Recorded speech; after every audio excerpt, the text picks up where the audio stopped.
Yo,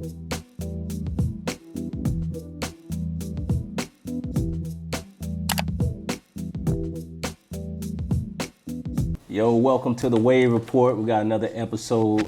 Like and subscribe to the page. I have a special guest who y'all haven't seen in a while, who's actually co-host of the Thewavereport here. I was going to say I live here. I've been away for a while. You've been away for a while, Mr. Joe Waters. Man, I'm happy to be home. Like this is I missed the table. You know, yeah. How you doing today? Yeah. Nah, it's been a minute. Uh-huh. Health reasons, been away for a bit, but it feels good to finally be back home. Where's my Kobe book? I gotta grab my Kobe book at some point. You feel me? Yeah. It's been a long time, man. Yeah, man. We're gonna get into all that. Yeah, let's do it. I do feel like a lot of people don't get to know who we are on the Thewavereport. I could admit that. So let's talk. We're gonna start with you and your New York attitude. Where were you born? Man. Where you come from? Okay. Let's start with the background. So where I'm born is I'm from Coney Island, New York. I am from Brooklyn /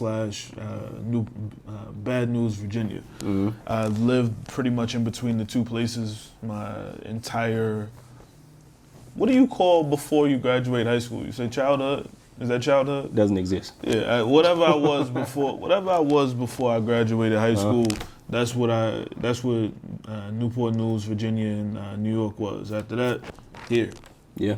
Been in Florida for a minute, and quite frankly, you niggas crazy out here, and I like it. I think crazy attracts crazy sometimes. So I don't understand half the words. I don't know what jugging music still is. Nobody's ever taught me that. I just know niggas get wild and crazy about it. Tampa Tony, I met him personally. His music was playing in front of me, and I couldn't tell you it was him. No. No disrespect to Florida. I love y'all. Mm-hmm. I just don't know what the hell jugging music is. Niggas, nobody's ever taken the time to give me a proper education about it, but I digress. How did you get into music? What was your first foray? Because you are an artist in many facets, but you're also a content creator. Mm-hmm. I sold drugs. And in my neighborhood, pretty much, I'm going to tell you 100% what got me into music was... it was the Nas Hate Me Now beat. Mm-hmm. So when that song first came out, it was 2000, and the niggas was playing like DJ Clue tapes, the professionals and stuff like that in the neighborhood, and then we would all get the instrumentals, and everybody be rapping. And quite frankly, I was about getting the money even at that age, and I was like, yo, let me give it a shot. I rap. I was better than the niggas that was rapping, and I ain't looked back since. It's just, hip hop is fun. So sometimes, the politics of things is like, yo, I wanted to make money. I wasn't making money, selling free mixtapes. Right. So, as you've grown, right? Yeah. What was a life-changing moment for you from being in the streets to positioning yourself to a more legal way of living? My brother got shot right beside me. We were hanging out, just two regular niggas, doing what we do on certain corners. And some niggas pulled up. We didn't recognize that the beef had nothing to do with us. We were just soldiers in a war that we didn't even know we was fighting. And I was a nigga that was smart enough to walk away at times. And, I kind of recognized that something might be going down. Right. My brother ain't really recognized that. No. So he'll pop off at the mouth type of nigga. And he popped off at the mouth. I tried to pull him away. He passed. When he passed, quite frankly, I was like, yo, I needed to find an escape. I came to Florida for spring break. No, not spring break. I came to Florida for a week in the summer. Right. And I was just, Mom, what are we doing? My mom had already moved out here. So I just came out here just to chill for a little bit. And I never left. I ain't gonna hold you. I actually was supposed to be here for a week. I stayed for 11 years. Yeah. Before I actually went back home. I just stayed, so. Yeah, Joe, so you're an artist. You're a content creator. Yeah. Have you always aspired to be these things? If I'm being honest, no. I used to I really was all about getting money. And, I sold drugs, so I don't want to beat around the bush. That was my way of getting money. And in the neighborhood, niggas always try to sell you something, so I understood hustlers. Right. And hustlers used to always sell little mixtapes, and I bought an instrumental tape once. And niggas always, my neighborhood would always be rapping. I just decided to start jotting it down one day and jumped in the cypher. They said I was pretty good and started rapping everywhere from there. So, you know, for me, I just always was like, where's the bag?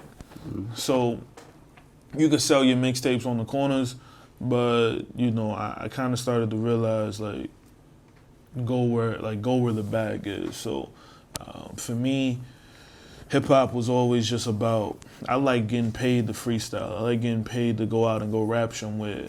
Like, I didn't want to sell mixtapes. I just didn't see the business end of it. Because niggas was always, buy my mixtape for like $3 and go buy a pack of Lucy's with that. You ain't getting nothing real with that. Right. So I always saw the money somewhere else. So, you know, I was selling airbrush t-shirts. Like, I always saw the money somewhere else. Niggas used to ask for like airbrush. I used to airbrush niggas Converses. There was a time when niggas rocked Converses, and I used to airbrush them joints. Whatever I could do to make money, I was always that hustler. So hip hop is amazing, and I'm happy that we're in the age of video. Where niggas, you know, pull their cameras out and they can get any kind of footage they want. I love it. I love it. I love seeing people win. I love being able to grab the Kobe Bryant Mamba mentality on camera. You feel me? It's amazing. You know what I mean? So what major point in your life had you transition from the street life to a more legal way? My brother passed. I literally stood on a corner where we were pressed for something, and there was about 5 of us. There's about 4 of them that pulled up.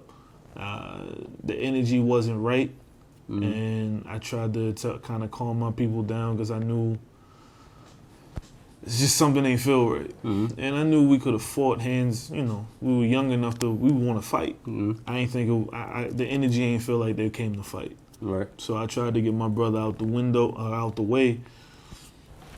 He was a pop off at the mouth kind of nigga. So nigga had heart all the time, but you know, he passed, and for me, I just didn't want to go out that way. So I just decided to get down to Florida for a little bit.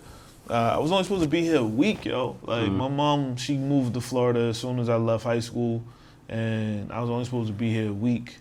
I stayed for like 11 years though. Yeah. Like, I had something I had to get away from for statute of limitations on it. Right. And I stayed. So Florida's been love.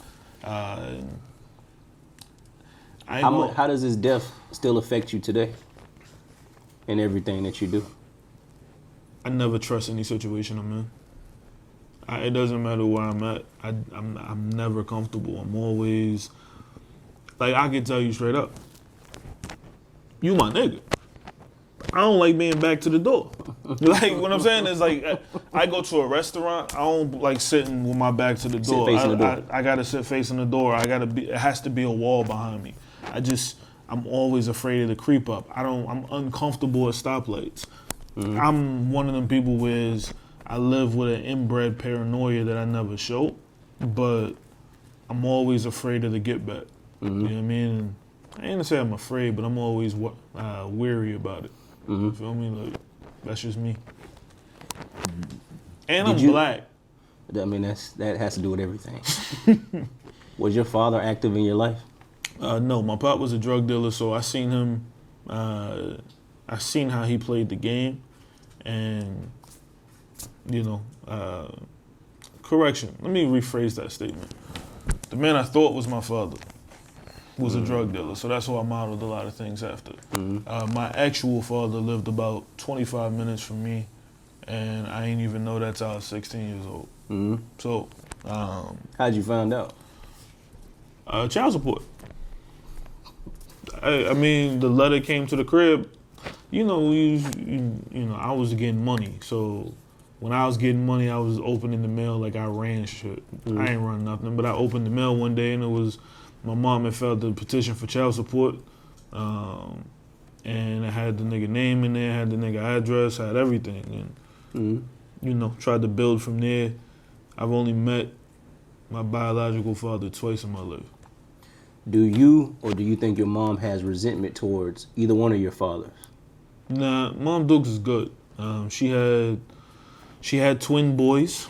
One is no longer here, and I do everything I can for her.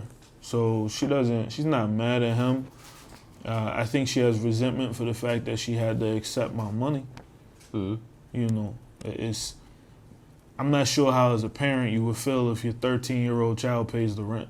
Mm-hmm. I'm not sure how you would feel if that's the case. And it's not from, being an actor or some no legal shit. Like, times got tough. I was a pack boy. I knew I knew what I was doing. So, like, Mom's is good. I just think she wishes that I had a better upbringing. Yeah. And I ain't have to go through certain things so hard. For me, I got no resentment for my pop at all because my son was born before I could actually really hold that grudge. Yeah. I had my kid young, Mm-hmm. and when my son was born, I just was like, all right, I'm going to be I don't know how to, I have no clue how to be a father.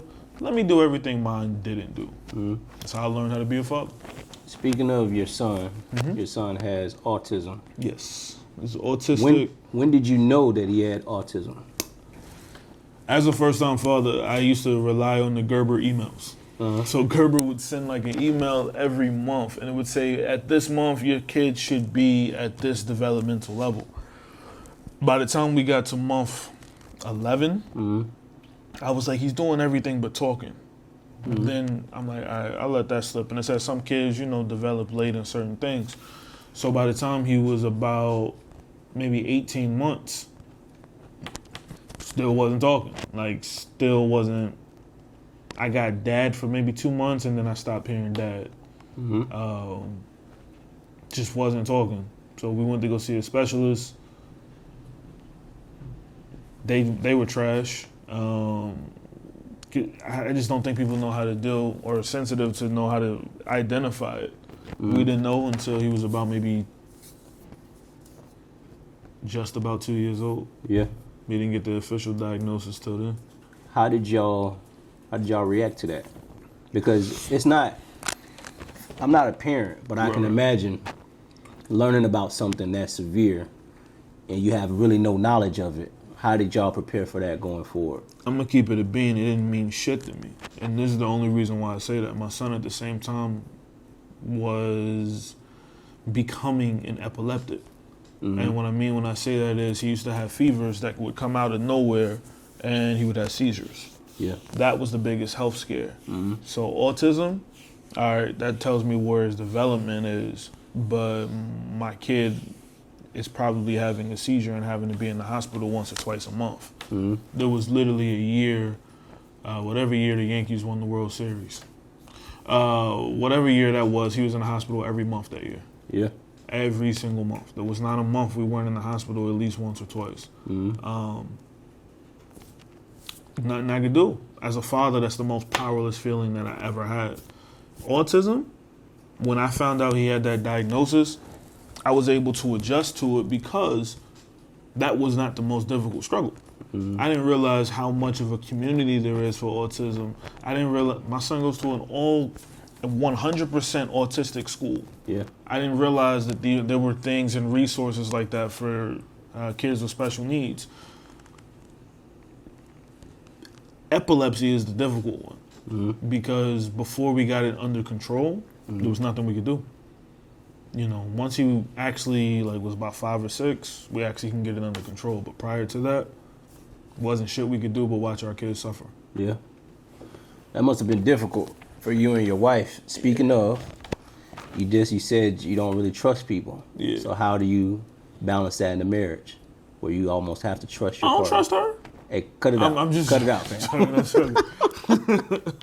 Nah, with my lady, what I noticed to be the best thing for us is we have literally gone through every high and low that you can go through in a relationship. And as parents, going through that together if you're mature enough, you build together. That's key. I gotta be real. If you're mature enough, you can start to build together with that person. Like, I really was this crazy nigga who had no sense of direction. There's somebody who, she had direction in everything she did. I'm a fun nigga, she's reserved. Like, we became a balance of the things that we needed to be. I needed solidarity in my life. That's her structure for her family. So once we kind of got together and realized the things we bring to each other, made our relationship a hell of a lot better.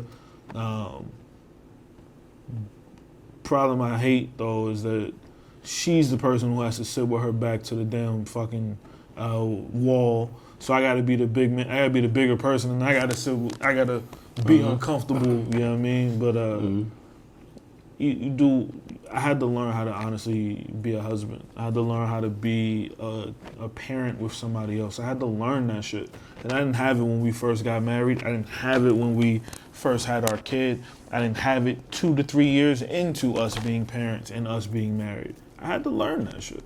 I never seen it. I copycatted everybody's relationship, but I never made one of my own. Right. Yeah. And who was the person out of y'all? 'Cause I always ask this question, man. Talk to me. Who initiated?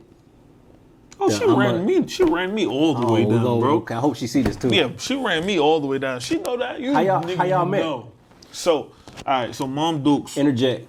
A lot of couples have conflicting stories on how they met. But There's proceed. no conflicting stories. So, literally, when I came to Florida, my mother had one rule. So, my mom is one of those ladies where she's like, yo, if you're going to be here, I only got one rule for you. So, her rule was that I had to go with her to church. That was her rule. She knew how wild I was, and I was still wild as hell back when I first came here. But her rule was go to church. So, I went to church with her, and I ain't gonna hold you, I'm not really built for, or at least at that age, I wasn't built to sit in the main sanctuary and listen to the, I ain't really care about all that.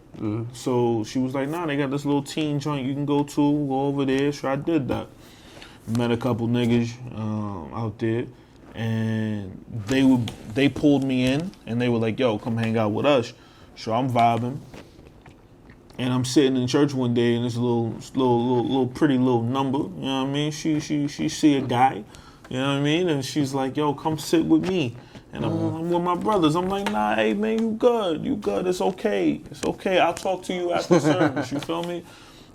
So at certain churches, they do this little part where you gotta go give a neighbor a hug or something like that. And then she reinforced, hey, come sit with me. And you know what I mean? You know me being the man I am, you know. How old were y'all? I was 18. Well, I'm definitely the younger part in this equation. So I was 18. I'll just say she was a little older than me. And so I sat next to her. You know, you respect your elders. I sat next to her, and we passed a few notes. You know what I mean? We talked a little bit. You know, I had to put my game down. I bagged it. You know what I mean? It was light work. You know light. You know, it was a Tuesday. You know what I mean? You know, so I bagged it, and I'm still with it. You know what I mean? That's how my game is so strong. You'll stay with me for mad years. You feel me? Yeah, that's what I do, man. So you talk about how y'all met. Y'all met in church. Yeah. Which church, the Christian faith has been a big part of your life.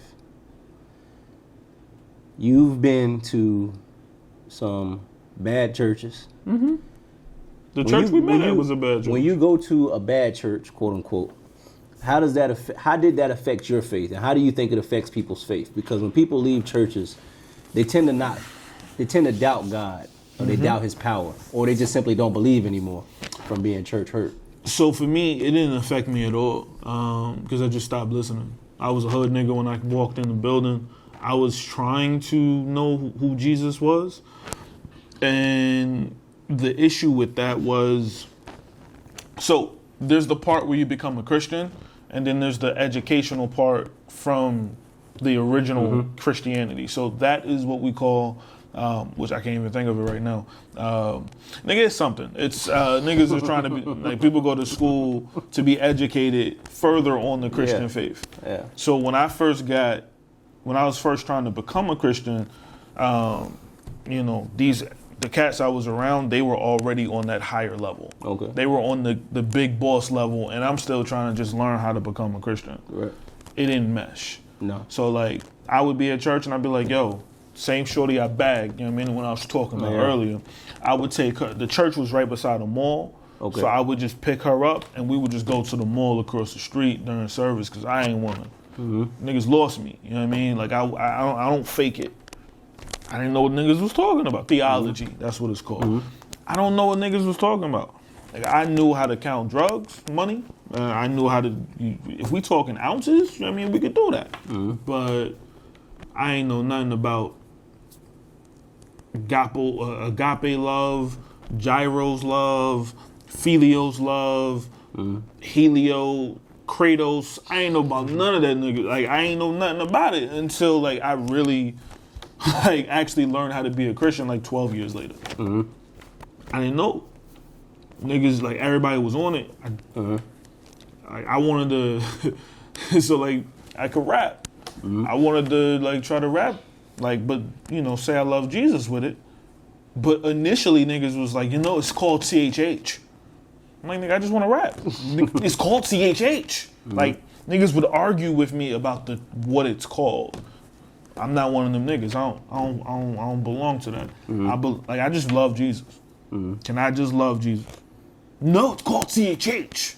Why is it difficult for people to separate having a relationship with a building and people having their own personal relationship with God? When did you really form your own relationship with God? These niggas is hoes. I agree. I mean, and I want you to understand the full context of my answer. I think I might understand the full context of your answer. Nah, I think people follow what has been done for eons upon eons upon eons. My grandmother did it this way. I'm going to do it this way. My mom did it this. Like, people follow what they see. Tradition. For me, I didn't grow up with tradition. You know, the only tradition I ever had was putting Kool-Aid in the ice cube joint and putting the ice cubes in the freezer. That was the only tradition I ever knew. Like, that's it. And going, I mean, that was my tradition. As far as church goes, everything they do is new to me. So if it don't work for me, by the law of the land, like, I don't care. So like, I just wanted to sit down and read the Bible. So like, for me, the best part of church is Bible study. Yeah. Because I ain't had to hear niggas theology. Niggas open the Bible, read it, let's talk about it. That's how it worked for me. People put so much faith into the building, they believe in the pastor becomes their God more than God becomes their God. And I had to learn how not to fall into that trap. Like, literally, you hear a lot of people say, yo, when I was in the teen ministry, I was fully in. And as soon as I got out of that, screw it.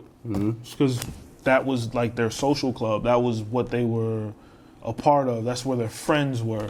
As soon as you lose those, you don't really have much. And a lot of people just don't grow it. The Bible really isn't something that grows. The faith isn't something that grows. It carries on. It's the same thing over and over and over. It's repetitive. It's applying it that people grow. The text has not changed. Niggas make different versions of it. It's still the same text. Niggas make different versions of it. Still the same. Thou shalt not sin, a.k.a. sin not, or niggas do the Yoda treatment on it, but it's still the same. It's still the same text. So like, I like let's talk about the text. Don't talk to me about your politics. Just tell me about the text and I'm good, dude. Yeah. You have, I've experienced this with you. You have a team-oriented type of spirit. You're always for the team. Yeah. But when do you cut that and start being, I have to do what's best for me? Because I've seen this in real time.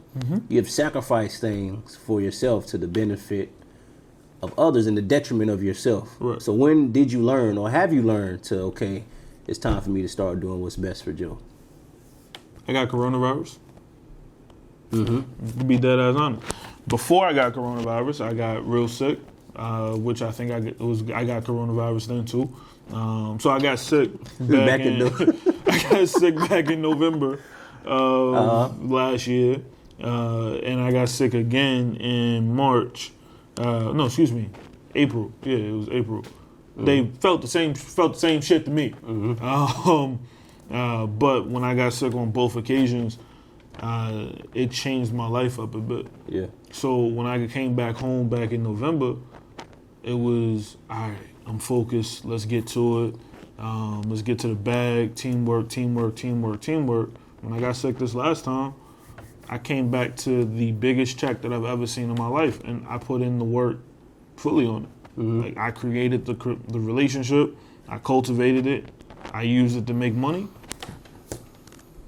I had to stop thinking, okay, let me take care of everybody else before I take care of myself. I started taking care of myself, and then I can also still take care of anybody who needs me. And that's where I had to realize there's a difference. Like, take care of, like, be there for everybody. You can be there for everybody else. You can't take care of everybody else. So I'm always going to be there for anybody. There's nobody I'll switch sides on. I'm always be there for anybody. I just had to learn how to take care of Joey.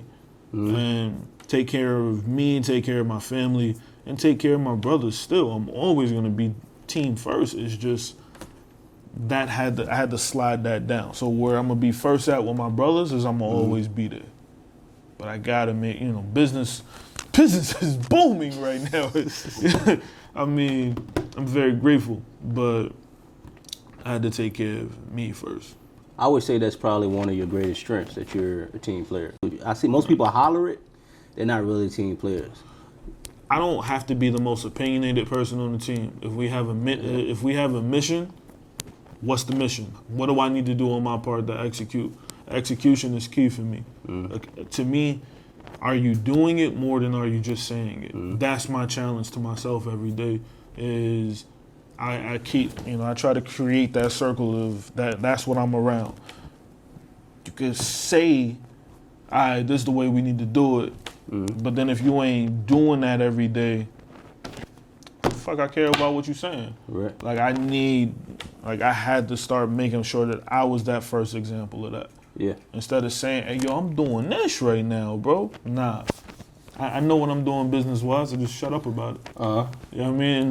Moving silence. I see you, man. I see you. Just had to change things up. I see you, man. Had to change up. A little bit? Just a sconch. A sconch? Just a sconch. How vital of a role has your wife played in your life? Even during the good and bad times, as you mentioned. Well, would you be the same Joe if she was not? Nah, I'd have like 50 kids if it wasn't for my wife. I was a slut He's before. not lying. I was wild out here. Anyway, I can be honest. No, the vital role that my lady has played is, quite frankly, I'm better when you challenge me. In whatever we're doing. Challenge me. Put a challenge out. You get bored easily? I wouldn't say I get bored easy. I just don't give a fuck easy. Like, if I'm being real with you, like, I'm one of them niggas where it's like I could just stop caring. Like, and that was a problem of mine in the beginning of my relationship. I don't know. I just would stop giving a fuck. And my lady would challenge me to not say I want to be the best version of myself, but like, yo, get the fuck up. You said you have this vision. You want to do this. This is what you want to do. Get up and get at it. Start sending this. Start doing this. Start doing that. So Shorty would send me little success letters of this person. Well, Bobby Hundreds does it this way. Like, she would show me things that people in the same field and be like, this is what they're doing. And I have this vision of what I want to ultimately see, but I ain't putting in the work in. Okay. And Shorty is one of those people where it's like, if ever I slip up, or if ever I stop, if ever I lose a little bit of intensity, she's that punch that I need to make sure I get where I need to go. So I give her, Shorty, I give you a lot of credit. I'm gonna give you all the credit because nigga, it's me. But nah, I'm joking. I give her so much damn credit, man. Like, real niggas need a queen beside them. And I'm very grateful that I got mine. I don't need 100. I need the one I got. What's the biggest flaw that you're still working on that you may not ever get over? Because I say that because I think all of us, we say that we're striving for perfection, which doesn't exist, right? And when we're doing these things, even if you get rid of a flaw, you'll probably pick up a new one. You're a human being. What is one thing? It may persist until the day you die. But one thing you see is it's glaring to you. So not necessarily what our wives may say about us, although there may be some truth to that, or what our friends and our mentors, but something that you know at your core that prevents you from connecting to other people and really servicing people like you should. Picking up this phone and actually making a phone call. That's my biggest flaw. I text. If I don't text, nigga, you just won't. Matter of fact, you're not really a phone type of nigga, man. I'm really not. I'm if I see you, so I'm a block nigga. So like this is the issue. Hold on, I gotta be real. The issue that I've always had is I'm better in person. The niggas I grew up with, like, yo, we vibe because we were all on the same block. I didn't call niggas, nigga, you coming outside today? I never was that kind of person. Yo, whoever outside, that's who I'm rocking with. I know you my nigga, but I don't pick up the phone. Okay. This is where I'm weak. I pick up the phone to cultivate relationships. I pick up the business relationships. And that's that's where I know I'm weak at.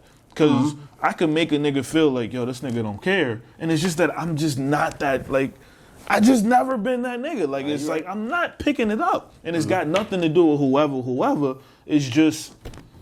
I've known Joe for a few years now. I've probably talked to him on the phone maybe 5 times. I call him, he'll hit me back through text. Yeah, what's good? What you need? And he really means that, what you need. He on it. But to sit on the phone for a long period of time, that's not I ain't gonna hold you, bro. Like, I used to sit on the phone with females for like hours. We all did. And niggas be like, yo, no, you gonna use your phone and you gonna call your bro. And I'm like, nigga, that's gay. Like, I don't know, like, in my mind, that's how, it never changed. It was like, so like now, I literally could tell you last night, I'm on the phone talking with somebody and it's a business thing, but it's not a negative thing. Like, we could build a little bit, but I'm trying to get to the bag ultimately. If I had that conversation with you, you wouldn't feel no different about me than how you feel when we face to face, because I'm always gonna show love. I'm never gonna be a side biting type of dude. I'm gonna say to you whatever is real. That's just who I am. I've always been that kind of person. So yeah, my biggest flaw is picking up the damn phone, bro. What's a good strength that you have? One of your good strengths, for me, this is an outside perspective, is you're a team player. And I think that's a great quality to have. I think that's one of the more underrated qualities that people can obtain or people can have, because nothing works without a team. Right. You can be the star, but you're the star of the team, especially if you're trying to get something done with other group of people. But for you, because, and I be asking these questions because a lot of us listen to what other people tell us, and they may be true, they may not be true. But if you study yourself and you're introspective enough, you'll know what you're really good at. What do you think you're really good at? Being there for somebody. Don't say any sexual shit. Nah. I ain't gonna I know how you are. Go ahead. all right. Put a ring on me, Nah, I'm there for whoever. So like, here's the thing about me, bro. Like, if my line does ring, even if it's somebody you don't have a good relationship with at the time, don't fucking matter. If my line rings, I'm 100%. Like, we ain't got to talk every day. We ain't got to speak. I would get in trouble if I told you the amount of people that call me, that text me, that jump in a Facebook inbox or an Instagram inbox and just simply ask for a little prayer. I don't represent the faith. I'm not the poster boy of the Christian faith. I can tell you that 100%. I'm not. But regardless of that, if a nigga need help filing for unemployment, if a nigga need $40 till he get paid, whatever it is, like, I ain't no bank, but if I can help, I'm here for it. Right. I've never turned my hand against anybody. If I can help you, however I can help you, whatever I can help you with, I'm gonna be there. Yeah. For me, that's a strength because I seen a nigga. No, I didn't see. I had somebody in my old neighborhood commit suicide, and his mother saying at his funeral, she felt like she wasn't there enough. That's not words I want to ever hear. I don't want to. You know how bad you would feel if somebody that you have reached to, committed suicide, and it's like, fuck. So I never want to be that person. Like, that's why, like, in face-to-face, I'm so much better at, I'm approachable to everybody. I show love to everybody I see at an event, whatever. I just suck on the phone. But if a nigga call me, I got no problem. Yo, let me hit you. Let's talk. What's going on? I got no problem being there for somebody because I don't want to see somebody take that risk because they feel like ain't nobody there. This is good because you're big on suicide prevention. You know, obviously know you're an expert in, don't take this the wrong way, guys, in knowing what depression feels like. How come? Because this is the Way Report. We're going to keep it all the way real. Let's do it. When you're going through something, you don't reach out to people. Why is that? I've had somebody tell me, yo, bro, I know you going through something, but I'm going through my own shit right now. And it took that one person to say that. It's got nothing to do with anybody that's close to me. Because I know I could pick up the phone right now. Well, we in the same room. But I know I could call you and be like, yo, Tay, I'm struggling right now. Having one person tell me, bro, my wife just had a miscarriage. And I'm not saying, having somebody tell me, bro, my wife just had a miscarriage and you talking to me about. That's a real thing.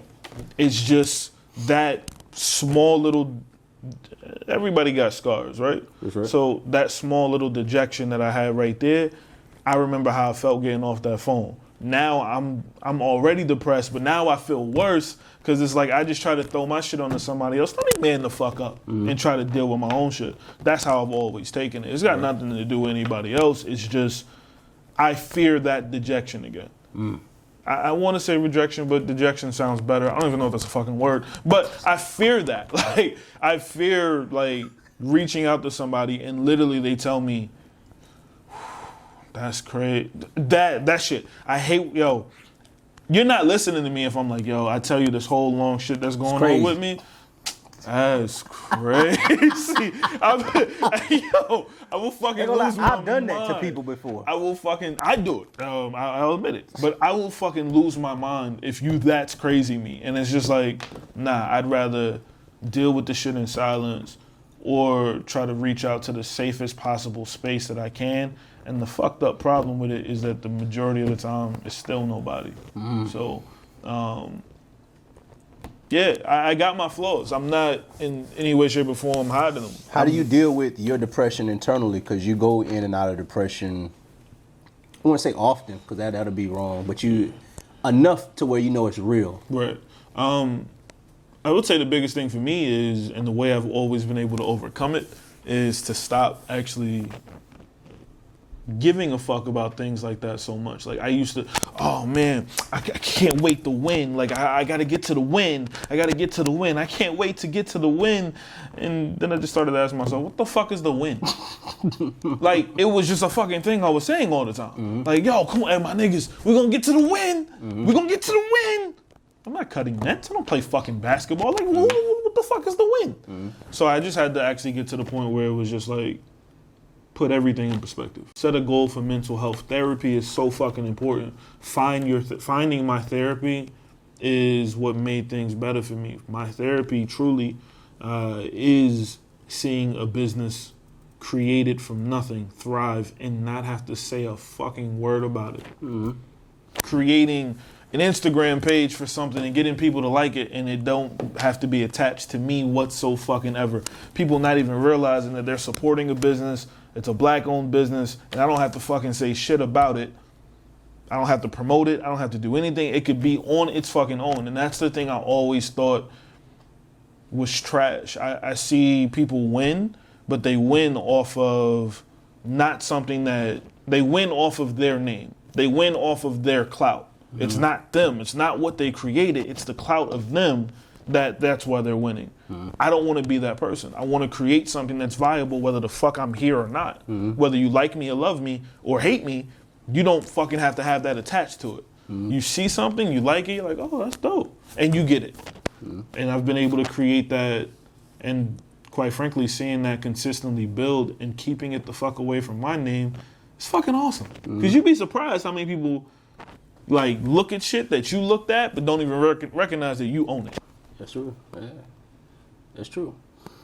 I can't let you leave. Nigga, I'm home, son. Can't let you leave. Okay, let's talk about it. Let's do it. I'm on the hot seat. Of the most recent happenings in the United States. Talk to me. George Floyd, Ahmaud Arbery. Upcoming election. Yeah. Trump. Just this time right now. Yeah. First and foremost, how are y'all dealing with it as a family? You, your son, and your wife, because that's your first ministry. And then how are you as a black man dealing with it? Honestly. So my son understands the news now. He understands that he is chocolate, and that people on the news often are chocolate with an RIP or a year of birth and year of death beside their face. My son recognizes that pain that's in my face. I teach my son daily, let's do what we can to be happy, and let's follow all the rules. If somebody says do something, let's do it. I teach my son this often, and the reason being is because I fear every single day for my son. What happened to Ahmaud Arbery makes me fear for my son. What happened to George Floyd makes me fear for my son. I fear for my son every single fucking day, and the biggest reason is because we're both black. It has no other reason. It's no other reason. Regardless of when y'all see this, I've protested. I've protested this most recent passing. And I have this feeling and fear every single day that people will always consistently see the people who's tearing the fuck up out of their city as opposed to the people who protest peacefully. CNN spent 3 hours talking about how their facility was getting damaged instead of counterclockwise talking about the peaceful protests happening in the exact same city. Got zero coverage. But we got to talk about the people who are tearing shit up. I'm a black man in America, and for my family, I gotta show them that this isn't our brightest hour, but things will get better. For me personally, though, I've always said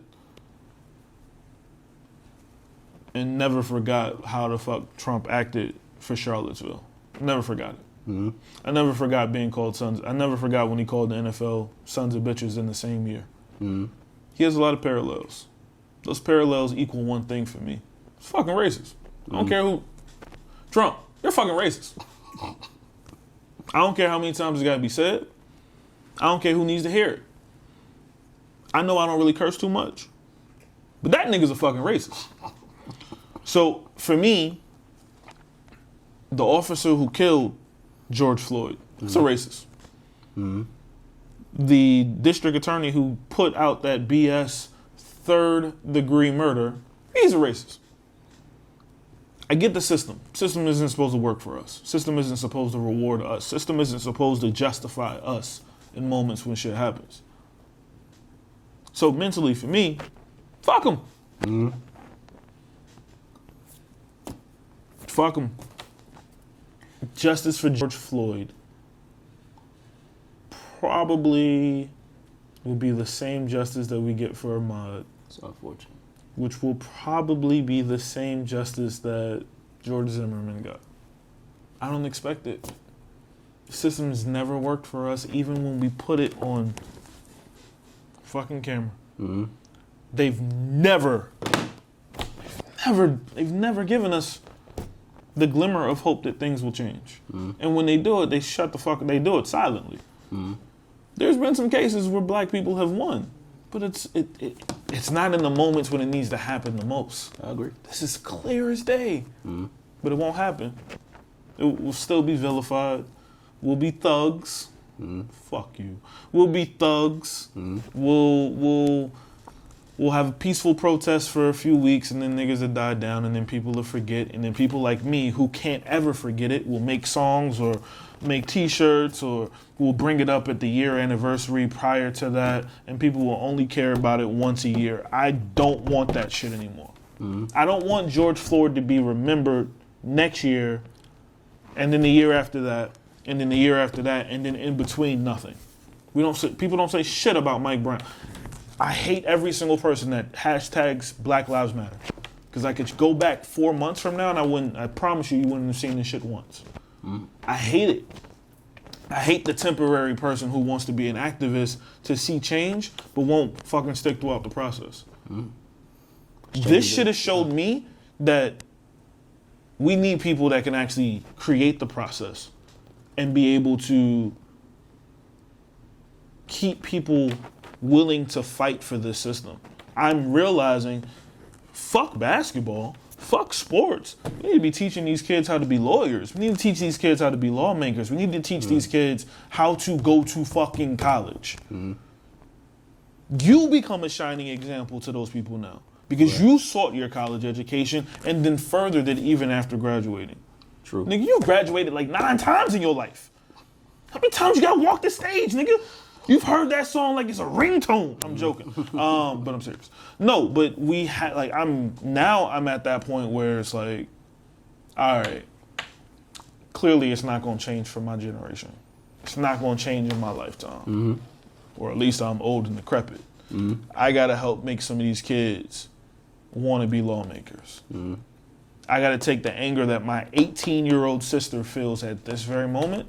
My 17-year-old will be 18 in 3 days. Nephew, I got to change his attitude.